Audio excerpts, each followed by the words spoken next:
siya na.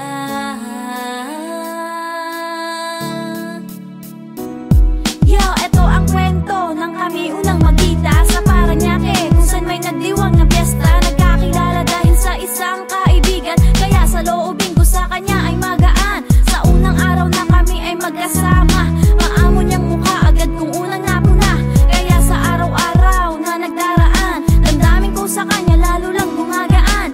Hindi mapigil ang kakaibang nararamdaman. Tinatanong kung ito ba ay may kahulugan.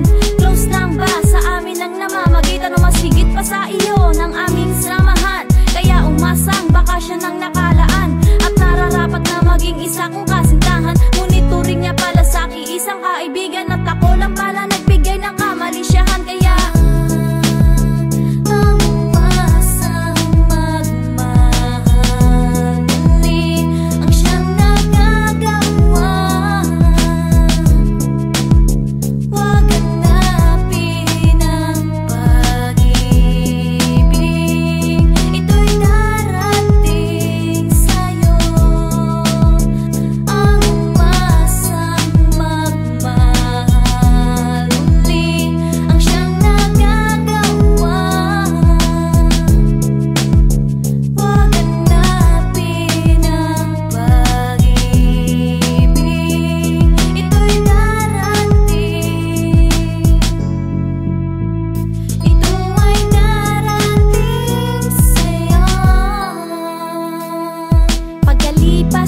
sumunod na araw, tuloy pa rin pagpansin sa kanyang mga galaw. Nagbabaka sakali maibang kanyang pagtingin at pagmamahal, maibigay din sa akin.